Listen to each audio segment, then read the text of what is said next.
morning. We looked at a few parameters relating to these chemical reactions, and what did we take a look at? We looked at the burning velocity SU, also talked in terms of a flame speed which takes care of the burning velocity when the observer is on the ground. Burning velocity is when the observer is on the flame, that is with respect to the flame. We derived an expression for the flame thickness. We said, well, the flame thickness is very small. Then we also looked at the pressure drop across a flame, and we found that it was almost negligibly small. And then we told maybe it is time for us to examine the question of maybe the quenching thickness or a quenching distance, a characteristic length scale for quenching. Why do we want to take a look at the quenching distance? Let us go back to our problem. We had a gaseous mixture and maybe an explosive gas mixture. In this explosive gas mixture, we release some energy in a small volume. We said if this volume or kernel, which we called as ignition kernel, is such that it is not able to propagate the flame, that means heat the adjacent layer and propagate a flame as it were, and it sort of collapses, that means it sort of extinguishes or it quenches, then a flame is not possible. It is essential to have the flame kernel of a minimum size such that it is capable of propagating a flame across. Therefore, we wanted to study this quenching distance. Let us have a simple format in which we study it. Let us consider, let us say, a pipe. In this pipe, let us say the pipe is of diameter d. Let us say these are the walls of the pipe. In this particular pipe, I have a flame which is travelling. This is the flame which is travelling. I assume it to be planar, and let us say it travels, as you know, at a speed SU. And we said we will look at the problem with the flame stationary, that is in the plane of reference of the flame, and therefore, we said, well, I can have the tube as it is, I have the flame. Now, I put a particular thickness of the flame which we calculated in the last class as Tf, so much millimeter. We found it is quite thin, of the order of a millimeter. Well, this is the flame as it were. And what does the flame do? It to the wall, it allows some heat to get conducted to the wall. In other words, some heat gets lost from the flame to the wall, because if I were to put the wall over here, the wall is somewhat at a low temperature, maybe of the order of the initial temperature itself, and from this region of hot gases, which is the flame, some heat gets lost to the wall. But along with the heat loss, some heat is also getting regenerated or created within the flame, and therefore, there is a balance between the heat which is generated by the flame and heat which is getting lost. If the heat lost from this zone of flame is greater than the heat which is generated, well, the flame will collapse, and I can calculate a critical thickness or a thickness d for which maybe I have quenching of the flame, and that is what I want to work out. Therefore, let us first determine what is the heat loss, what is the heat generated, and then let us try to arrive at a diameter which corresponds to the quenching. That means, the condition at which the heat lost from the flame is equal to or greater than the heat which is generated by the flame itself. Therefore, let us write the expression. We say, well, the heat lost from the flame zone to the wall, well, the thickness is T. Let us initially assume, well, the diameter is d, as I have put over here. Well, the perimeter is pi d into the area of contact between the flame and the wall is equal to the perimeter into the thickness, which is equal to pi d into Tf, which is the area, and H into, let us presume that maybe the temperature distribution is such that the walls are cool, the thing is hot here. Therefore, I say, well, the maximum temperature in the flame is the burnt gas temperature, the wall is Tb, I assume a linear gradient. Therefore, I have the thermal conductivity into the burnt gas temperature minus the wall temperature divided by d by 2, which is the radius, and this is the gradient.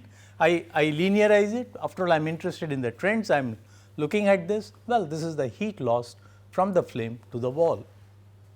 What is the heat generated by the flame? Let us say heat generated. Well, we know this, we have been writing this on and off. We say that the rate of reaction is omega, so much moles per cc second, into the heat, which is so much kilojoule per mole into the volume, which I can also write as equal to, which we can also write so much, let us say joule per second or kilojoule per second, this is joule per second or watts over here. Therefore, I can also write the heat generated as, I am sitting on the flame, therefore, I see the mass flux rho u and SU coming, and therefore, what is the mass which is associated now? The cross sectional area, this is flux into the area which is pi by 4 d square. Therefore, this multiplied by Cp into Tb minus Tu, which is the unburned gas temperature, is the heat which gets generated by the flame. But after all, you have this stationary, therefore, in this frame of reference, I have SU coming here, rho u SU coming, this is the mass, the temperature increases from Ti to Tb, therefore, this is the heat which gets generated over here. Therefore, for the condition in which heat loss has to be less or heat loss has to be greater or more than the heat generated, that is the condition under which quenching takes place, that is the heat loss is greater.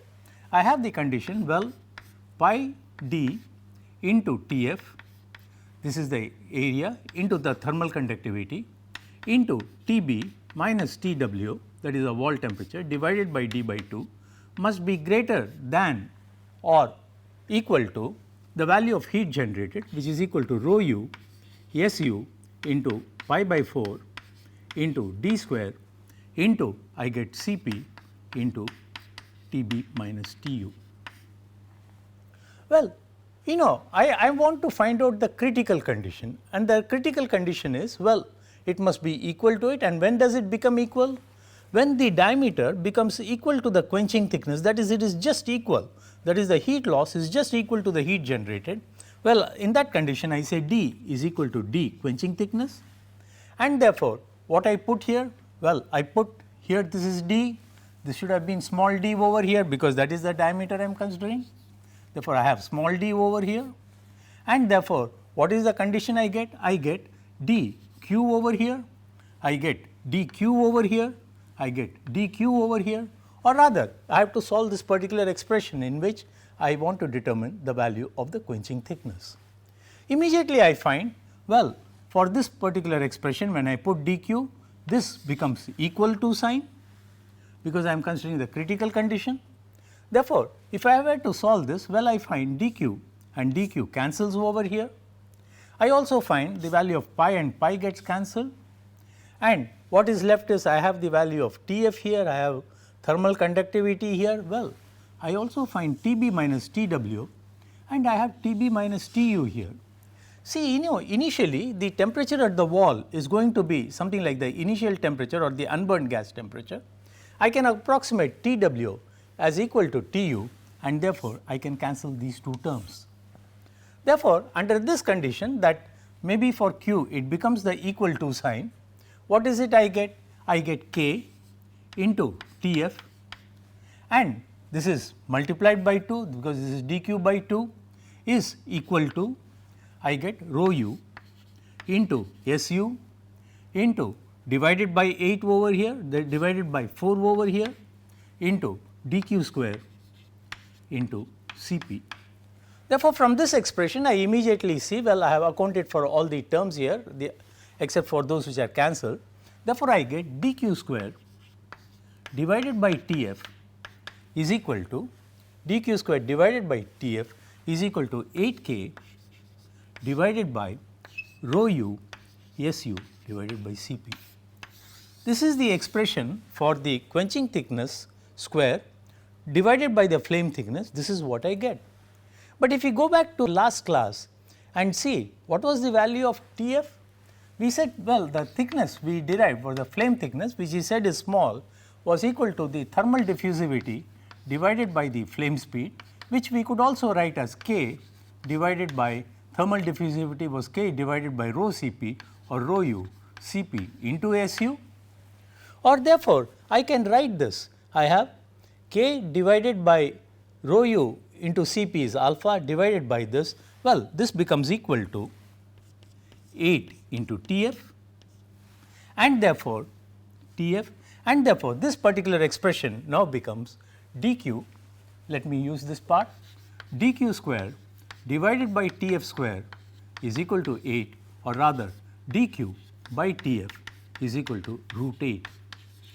Well, we have succeeded in getting an expression for the quenching length scale or the quenching distance, and we find that the quenching thickness is of the order of something like 3, but in practice it is an order of magnitude greater, maybe of the order of 8 to 10 or 8 to 12, let us say, is the value in practice. Mind you, we have made very simplifying assumptions, and that is why we get a number, but it is representative. Therefore, we find, well, the value of quenching thickness is greater than the film thickness, and mind you, this quenching thickness is a very, very important parameter from the safety point of view. We will shortly take a look at it, but before that, let me go back and look at this expression again, or let us take a look at this expression. I can write this expression again as equal to rho u SU Cp into dq, let me write it here, rho u into SU into Cp into dq divided by, I bring k down over here, and this I write as equal to, that means I take here, therefore, I get 8 into Tf by dq,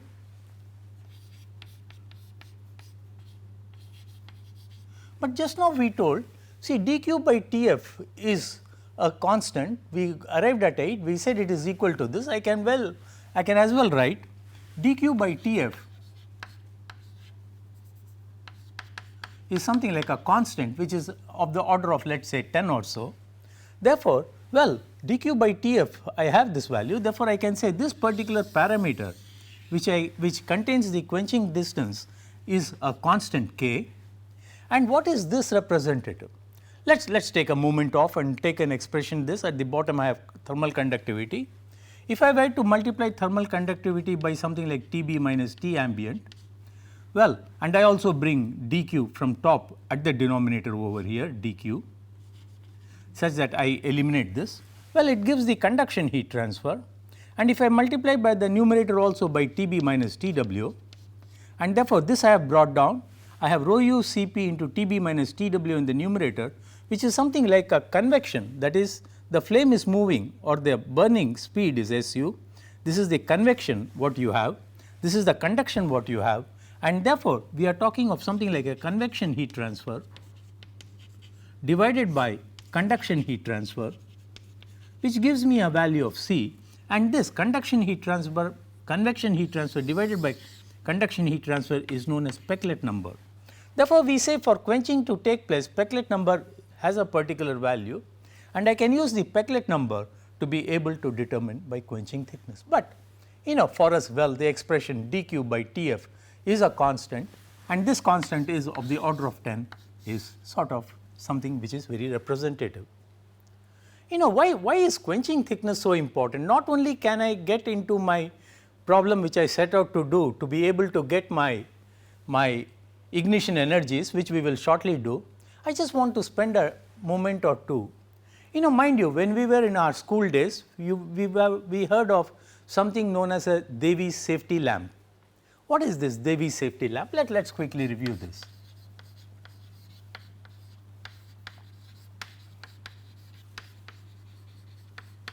See, when a miner goes into some, let us say, a mine, and the mine contains some explosive gases, deep down, mines, you have hydrocarbon, coal, generate some methane gas, you have air available, I can form an explosive gas. And a miner, in the dark space, he needs some light, he carries a light source, and maybe the light source could be a hurricane lantern or a lamp. And therefore, let us say he carries a lamp, I just illustrated by a candle. Therefore, you have a candle here which burns. But then if he is going to carry a heat source which is as good as an ignition source, the mine will catch fire and it will explode. Therefore, what was suggested by Devi in early something more than 100 years back is maybe you encase it by something like a sieve or a sort of a shield which has fine holes in it. You know, the size of these holes, that means I have something like a sieve and you have holes in it. Let that, if the diameter of the holes is less than the quenching thickness, what is going to happen? Well, a flame cannot pass through these holes because the flame will quench the moment it sees a smaller hole, it cannot pass through because the heat loss takes place, and therefore, when you have a lamp which is surrounded by this sieve whose dimensions, whose openings are of the order, whose openings are less than the quenching thickness, well, a flame cannot propagate out and it is something like a safety device. This is what is the principle of a safety lamp. Therefore, we say, well, Devi's safety lamp uses the quenching distance or a quenching diameter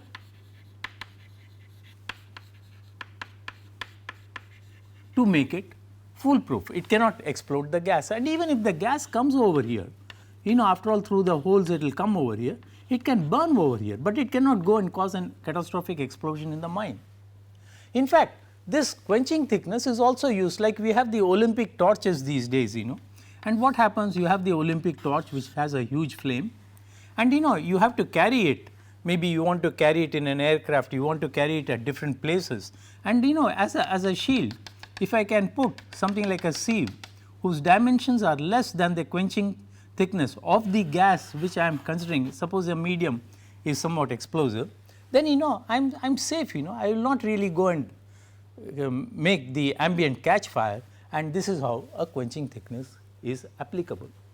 Having said that, let us get back to our problem. We wanted to use the quenching thickness to be able to model the ignition. Let us do the ignition problem. You know, I think we should also have a feel for numbers. Let us put down the type of quenching thicknesses, what are there for a few gases, such that we know the order of magnitude. For methane air,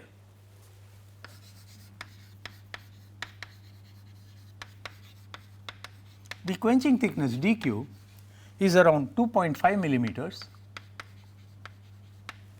When I talk of propane air, the quenching thickness is of the order of 2 millimeters. When I talk of butane air, again it is of the same order, it is of the order of 3.4 mm. Therefore, we can say for the hydrocarbon gases which are essentially saturated gases in air mixtures, the quenching distance is between 2 and 3 mm. When we go to acetylene, C2H2 and air, which we found, you know, has a higher, much higher flame speed than these had around 0.5, this had almost around 1.7 or 1.8 meters per second. The quenching thickness is very much smaller, of the order of 0.8 mm, and the hydrogen air has a value around 0.6 mm. Therefore, you find, well, I can readily make a sieve of these dimensions and protect my gas over here, protect maybe the gas from explosions using these safety distances, while for hydrogen air, well, I need to have pores which are much smaller, and maybe you use some particular materials, some fabricated using powder metallurgy to give these small pores and still use it as a safety device. Yeah, with this background, let us come back to our ignition problem. Well, we see, well, I need an ignition kernel whose dimension must be greater than the quenching thickness. Let us come back, let us illustrate this problem again. I deposit some energy over here, maybe this is the volume in which, this is the place where I have the explosive gas mixture. I deposit the gas in this particular volume, and we say, well, the dimensions of this must be such that, let us say, mean diameter of this particular volume must be greater or equal to the quenching diameter for it not to collapse because of the cooling effect from the ambient, but it must be able to propagate a flame over here. This is the minimum thickness of the ignition kernel. It must at least be the quenching diameter such that it does not collapse when it is cooled from outside, and therefore, we tell ourselves, but what should the igniter be doing? What should the spark be doing?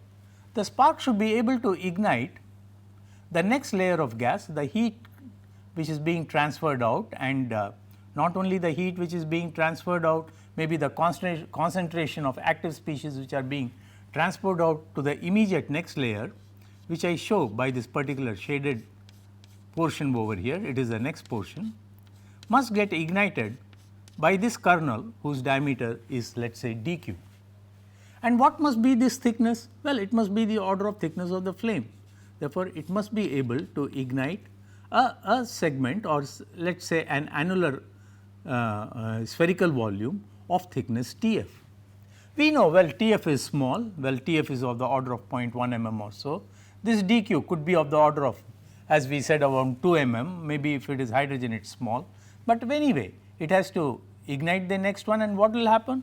This ignited gas will again ignite the next gas, and so on, and this is how a flame will propagate out.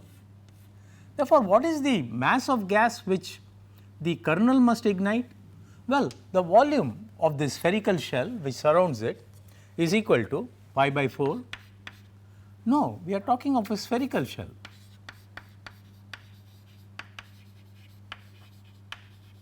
The surface area of this sphere here is equal to 4 pi r squared, that is equal to pi into dq square, because we say, well, it is of the order of quenching thickness. Well, Tf is small, therefore, the volume of the spherical shell is equal to pi dq square into Tf. The mass of the spherical shell is equal to pi into dq square into Tf into the unburned gas which is originally there in this, and this is the mass of the spherical shell.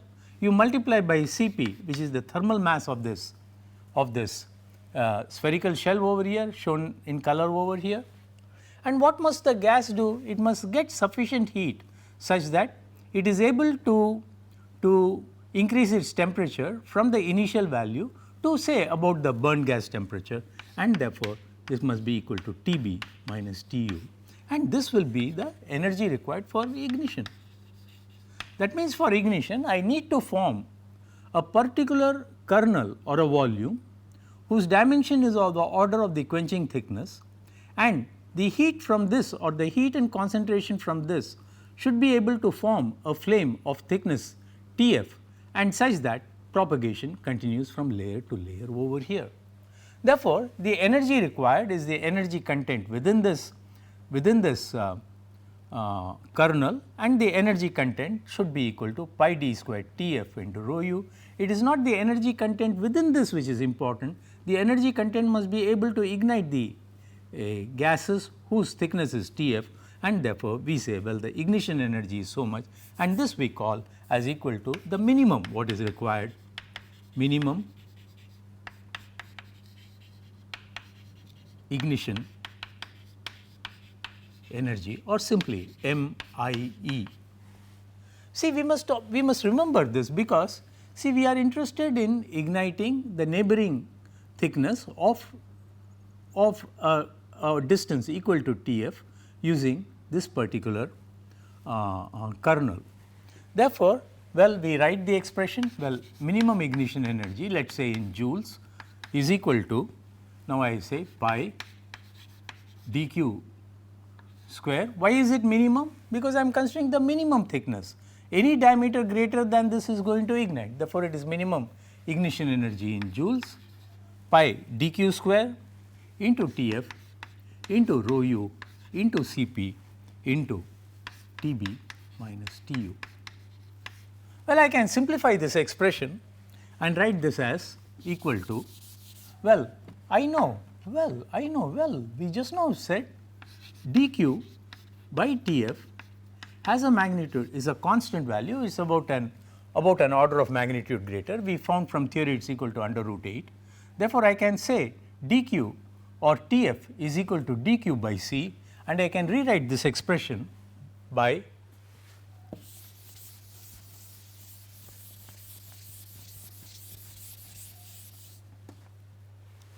MIE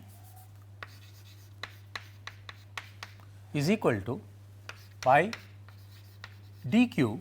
I have Tf is equal to, I substitute that as equal to dq by c, therefore, it becomes dq cube by capital constant over here into I have rho u into Cp, I take Tu outside and I get, if I take let us say Tu outside, I get Tb by Tu minus 1. Now, if I look at this expression, well, the burn gas temperature is definitely higher than Tu, maybe it is of the order of 4 or so, therefore, I say this is of the order of 3, which is anyway the burn gas temperature is very much higher, and therefore, I can neglect 1 over here, I just take the value as a high value over here. The initial gas temperature is specified, the initial gas density is specified, I know the specific heat of the gases, which is anyway a constant for a given gas mixture. Therefore, I say the minimum ignition energy goes as dq cube, that is as the quenching distance cubed. And this has been found on the basis of experiments. Yes, indeed, minimum ignition energy goes as dq cubed, and this is the logic we use, and therefore, we find, well, for ignition I now am in a position to calculate what is the energy required for ignition. And if we use this and calculate the ignition energy, we find that for hydrocarbon gases, well, the ignition energy is typically of the order of something like 0.2 to 0.3 millijoules. You know, for let us say maybe propane air, butane air, maybe methane air, it is of this order. If I consider maybe the hydrogen air mixtures, it is much lower, it is of the order of 0.018 millijoules, that means 10 to the power minus 3 joules. And if I consider acetylene air, and we found, you know, acetylene was always a substance which had the 3 double bonds, and it was a positive heat of formation, something which is unstable or which is not very stable, a powerful explosive, the energy is of the same order, around 0.017 millijoules or so. Therefore, we find, well, the order of magnitude is 0.2 millijoules, and we use the theory to be able to do this. Therefore, right now we are in a position to find out under what condition an explosive can be ignited, and once it is ignited, well, heat release takes place and a blast wave is formed, or some pressure waves are formed. Well, you know, we talk in terms of ignition, we talked in terms of maybe quenching thicknesses, but are there some gases which cannot really be ignited? You know, let us think of this. We now know how to do an ignition problem or to model an ignition problem, but are there some gases which really cannot be ignited? Let us consider the following situation. We say a gas mixture. When we say a gas mixture, let us take an example. I have methane and air as a mixture. Well, the mixture could be stoichiometric, that is equivalence ratio is equal to 1.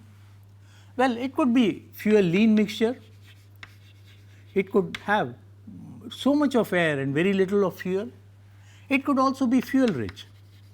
You know, all these things are possible. So, also maybe a solid substance or a compound which contains maybe a carbon, hydrogen and oxygen could be either fuel lean or fuel rich, and we have seen all these things earlier. But is it possible to say, well, on a scale like this, maybe on a straight line like this, well, I say, well, this is my stoichiometric composition phi is equal to 1. To the left of it, I have fuel lean mixtures. On the right of it, I have phi greater than 1, that means my thing is I am representing fuel by air over here. I say I have fuel rich conditions over here. You know, if I keep on decreasing the quantity of fuel such that the quantity of fuel in the fuel lean mixture becomes very negligibly small, we know, well, it is so small that even if it reacts, the amount of energy which it liberates is so small that the temperature rise is insignificant and it cannot support a chemical reaction, and therefore, I can sort of hypothesize, or I can sort of say that maybe for mixtures which are terribly fuel lean, I cannot really form a mixture which can ignite and in which a flame can propagate under steady conditions. So also when the fuel becomes extremely rich, that means I have almost all fuel and almost no air, that is I am just talking in terms of maybe thinking of the problem or putting our mind model into the problem. Maybe when the fuel becomes so rich, that means the value of phi is so large, that means over here I have, it just cannot ignite, the amount of reaction is so small that the temperature is small. Therefore, in practice I can think of maybe under fuel lean conditions there must be a limit below which something cannot burn. Under fuel rich conditions I must have a limit above which something cannot burn, and these are known as limits of flammability. In practice, well, these things are observed, and how do you model it? See, we talked in terms of chain initiation reactions, chain termination reactions. In these mixtures, the chain initiations are so small that I cannot have sufficient chains being formed, and the chain termination takes over and I have the limits of flammability. Therefore, we say, well, a gas mixture can be ignited or it can propagate a flame only if it is within from here to here, that is within limits of flammability.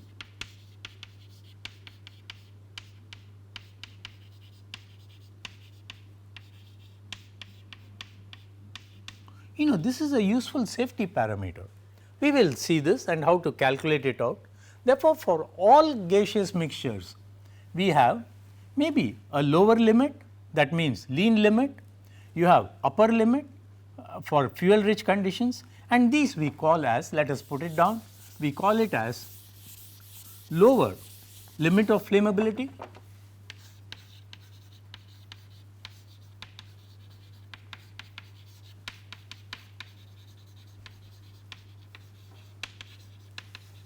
and it is denoted by L. And you also have, that is lower limit of flammability corresponds to the lean conditions, that is the lean limit, and you also have the upper limit of flammability, that is corresponding to the rich conditions,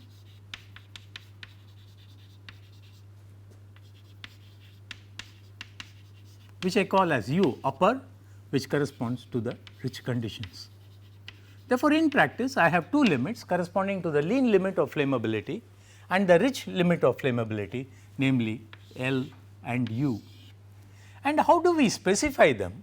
See, we could specify them either by the equivalence ratio, what we said phi is equal to 1 is stoichiometry, when phi is less than 1, well, very small I have the lean limit, when phi is very much larger I have this. But what we do in practice is we specify them in terms of percentage volume of fuel in a given volume of the mixture.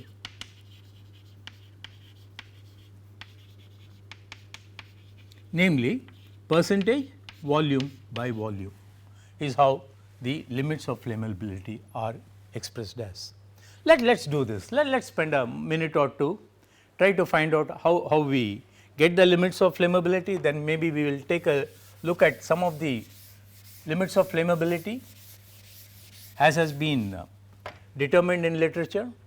Therefore, we say, well, now I am interested in maybe percentage volume of fuel in a given volume of mixture, and then, well, I want to first put down what is the heat which gets generated. We say, well, there is a condition like stoichiometry over here, which corresponds to phi is equal to 1, and therefore, when I do an experiment, we saw, well, the maximum heat release happens at stoichiometry because completely burnt products of combustion are formed, and if I find out what is the heat generated in terms of kilojoules per meter cubed of the mixture or per kilogram of the total mixture, what is it we said? Well, the mass of the mixture or volume of the mixture increases over here, even though the heat of reaction remains the same. Therefore, the heat rapidly drops off when in the lean conditions. In the rich conditions, I do not have sufficient air to burn, and therefore, the heat drops off over here. Therefore, this is the type of signature what I get for heat release, let us say QC dot so much kilojoules per meter cube, this is the type of equation what I get, or this is the type of curve what I get. If I have to convert it into the temperature plot, what is it I will get? Well, the temperature is a maximum for slightly not stoichiometric conditions where heat is maximum, but slightly a condition which is somewhat, let us say, fuel rich. Let us put it down, this is the fuel rich side over here, because what happens is many of these fuels have slightly compared to finished products of combustion high somewhat lower specific heat, and therefore, I will have a temperature distribution which is something like this. Therefore, from this is the type of temperature what I get, this is the type of heat release what I get, Q dot C over here. And if my temperature and my heat release is less than some value, let us say at this condition of heat release, for which let us say that the temperature curve, I extrapolate this curve something over here, this is the type of temperature curve I have. Maybe at this particular value I get the heat release is so much for which the temperature is so small that below this the mixture cannot really propagate a steady flame. Well, I say L is over here, in this case I do not get a flammable mixture. So, also when I look at the other side, maybe I am taking at a mixture over here. Beyond this, the mixture is such that it cannot really propagate a flame because the heat release is so small and the temperature is so small that it cannot really propagate a flame. This corresponds to the U, this corresponds to the L, and this is how we look at it. In practice, for most of the hydrocarbon mixtures, the heat is something like 50 kilojoule per mole of the mixture and a temperature of around, let us say 1500 Kelvin is what decides the lower limit, whereas for hydrogen the values are different. It is of the order of something like 20 kilojoule per mole of the mixture, temperature around 800 Kelvin is what decides the limit. These things come from, as I said, from chain branching and chain termination reactions, which really say what is the type of leanness to use, what is the type of richness to use.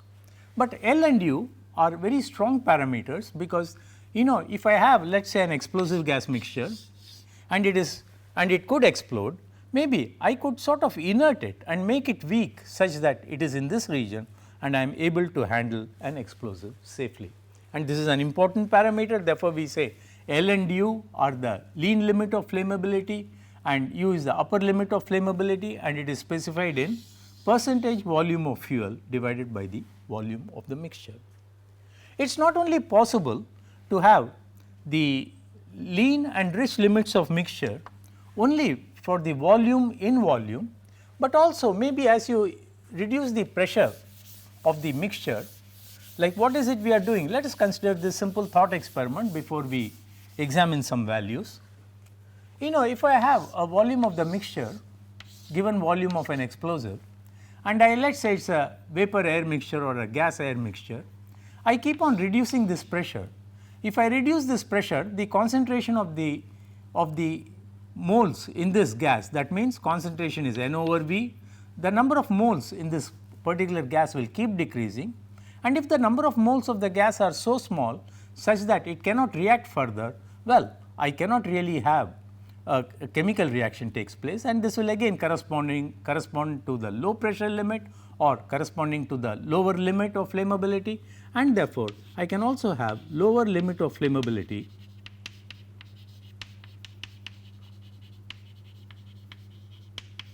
coming from low pressure of the mixture, and with this we call as the low pressure limit of flammability.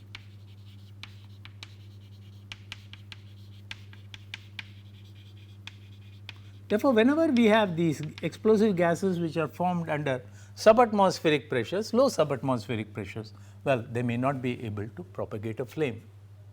Now, we have seen from the point of view of concentration, that is volume by volume, maybe in terms of pressure, what should be the effect of temperature? Can we just presume something? Well, I tell myself, well, temperature, if I have very low temperatures, what is going to happen? Well, the rate of a reaction will be terribly affected, because not much of the heat of the reaction goes into increasing the temperature to the value of the standard conditions, that is 25 degrees centigrade, and therefore, heat may not really be available. And if under standard conditions, let us say at 25 degrees centigrade, well, this is my stoichiometry, phi is equal to 1, this is my percentage volume by volume, this is my scale over here. Well, this is my limit calculated at 25 degrees centigrade, low pressure low lean limit, that is L. I have rich limit U, which is at 25 degrees centigrade over here.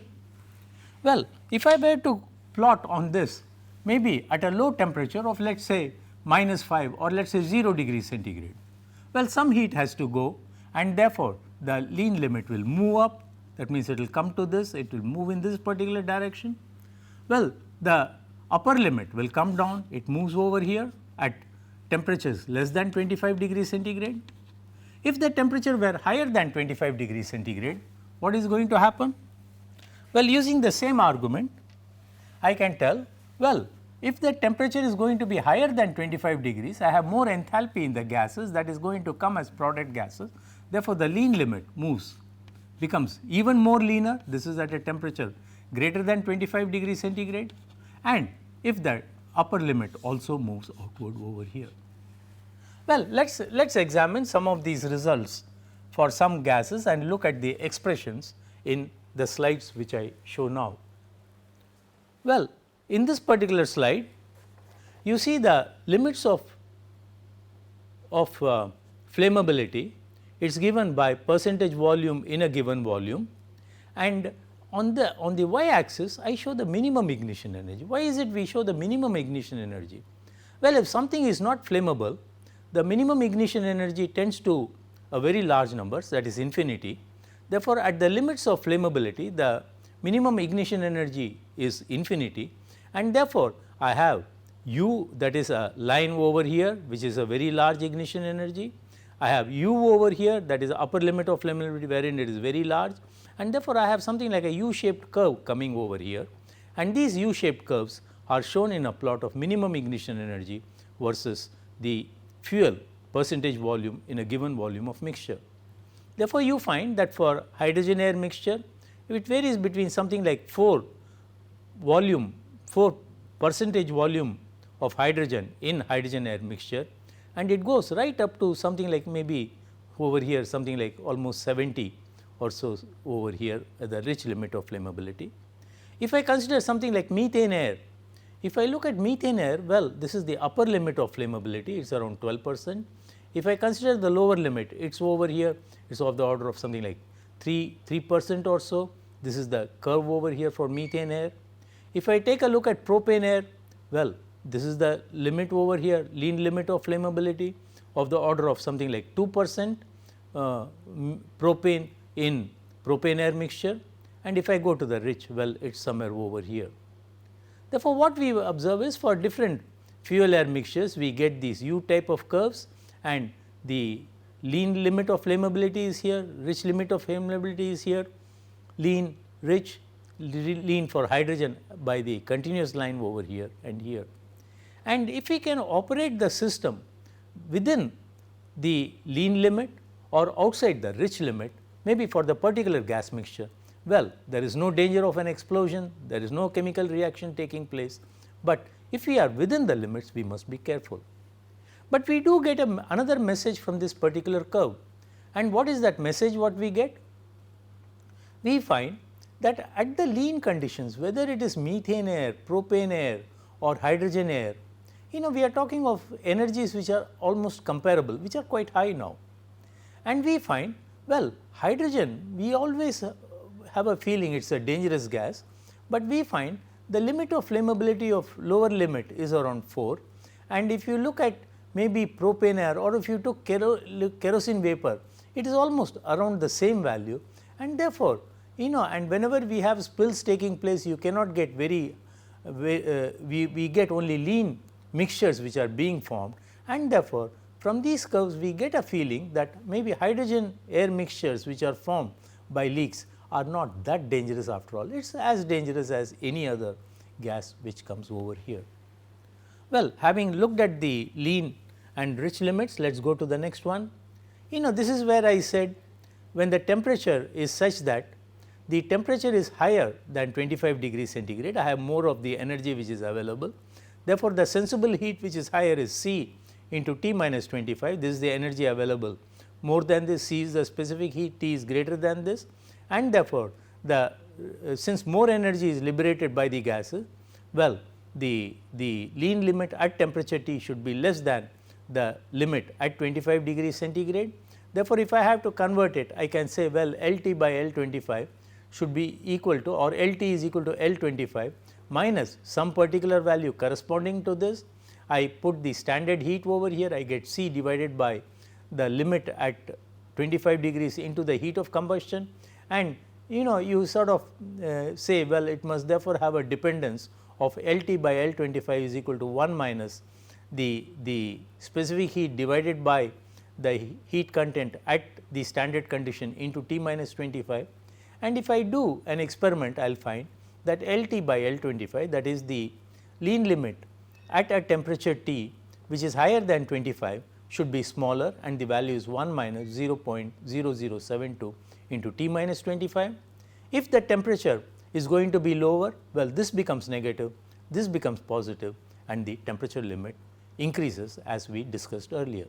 Similarly, the upper limit at any temperature corresponding to the standard temperature of 25 degrees is also given by a similar expression, but in this case when the temperature increases, the upper limit goes to the right, that means it becomes higher value. Well, these are about the limits of flammability, but in many cases I want to qualify this by a particular explanation on the board. We find that maybe when we have the cooking gas at home, it contains not a single gas, it contains, let us say, butane, lot of butane, C4H10. It also contains some propane, C3H8. Therefore, it is instructive to find out what will be the type of flammability limits for mixture of gases with air.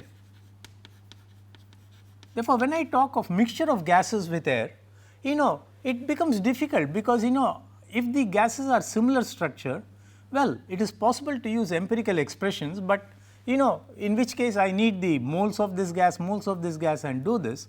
But a general expression which is due to Le Chatelier, he proposed that it follows a harmonic mean, like for instance, I have F1 of this fraction of volume of this gas, I have F2 of this.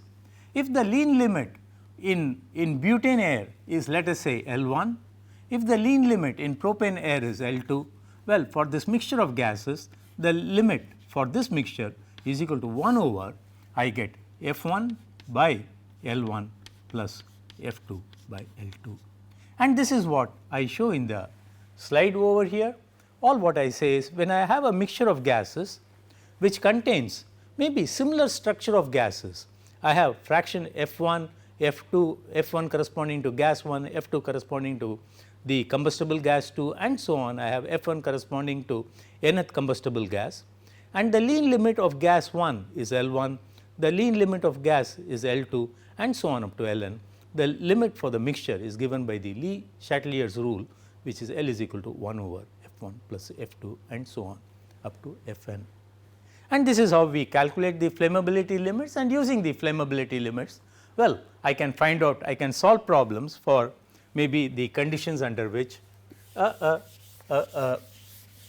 particular gas can explode or will not explode.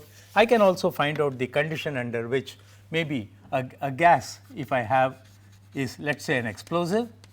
I do not want it to explode, maybe how much of the inert substance I add to it, such that I reduce the limit, I reduce the concentration of the gases to be less than the lean limit of flammability. See, in practice, the lean limit of flammability is more stronger.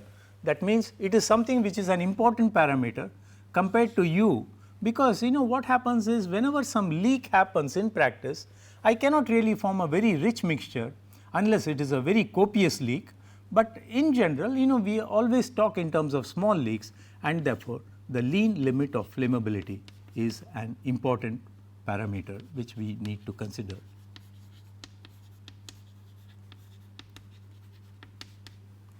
Well, these are about lean limits of flammability. Let's take a look at the last slide over here, in which I talk in terms of the flammability limits of volatile fuels. There is one problem I must tell you.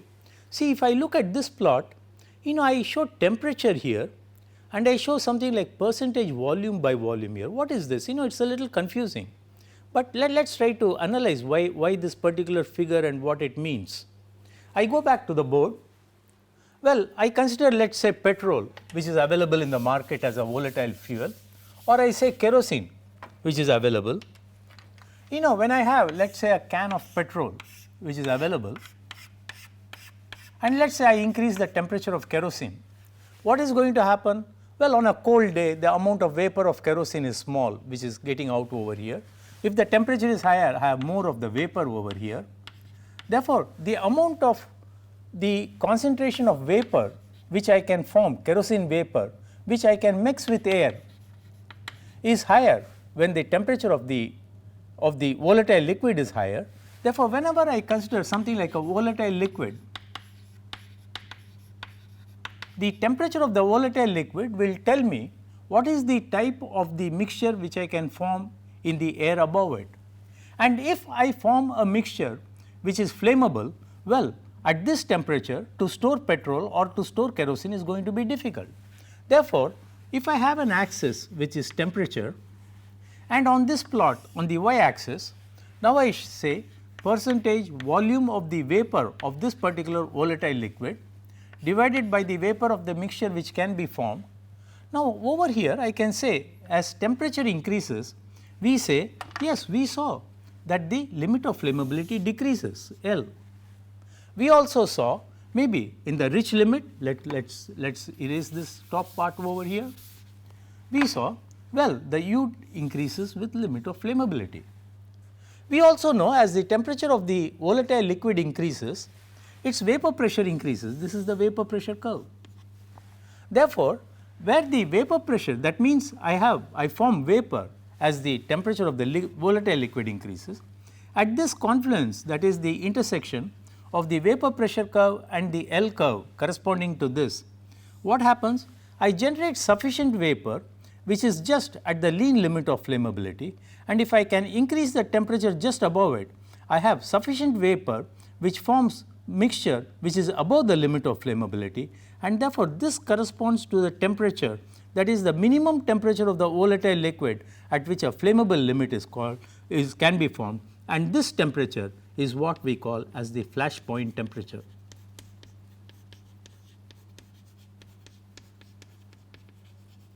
In other words, when we talk in terms of volatile liquids like let us say petrol, kerosene or other substances, we talk in terms of a flash point temperature at which sufficient vapor is formed above the liquid, which when mixed with air forms a limit mixture corresponding to the lean limit L. But what happens? Let's again put this diagram here. I have maybe kerosene or petrol over here. I form a mixture over here which is let us say lean limit, and supposing I put a matchstick over here, it immediately burns and the mixture is finished. It just flashes into vapor and then the vapor gets consumed, and that is why it is known as flash point. That means the amount of vapor is not still sufficient to continually keep the fire on. That means I still require more copious amount of vapor to be able to keep the fire on, and if I have more copious, that is still higher temperature, well, I call as a fire point temperature. Therefore, this question of maybe the flash point temperature and fire point temperatures are very useful safety parameters with how to deal with liquids. In this slide, I show the temperature of the volatile liquid as T degrees centigrade. I show the percentage volume of the fuel vapor divided by the volume of the mixture over here. I show the value of L decreasing with increase in temperature. I also show the rich flammability limit U increasing with temperature. This is the vapor pressure curve over here. You find, well, at the intersection of the vapor pressure curve and this and the lean flammability limit, I get the flash point temperature. If I want a fire point temperature, the temperature needs to be much higher, and if I increase the temperature further, maybe as we saw earlier, the critical temperature or auto ignition temperature at which self ignition takes place, and this is how we categorize the safety aspects of a volatile liquid. And this is categorized in terms of flash point temperature, in terms of the fire point temperature wherein a copious amount of liquid comes over here, and in terms of the self ignition. What we do in the next class is we will go further and analyze one or two examples by which we can interpret this phenomenon and identify explosions due to the limits of flammability, and then move into the chapter on detonations. Thank you.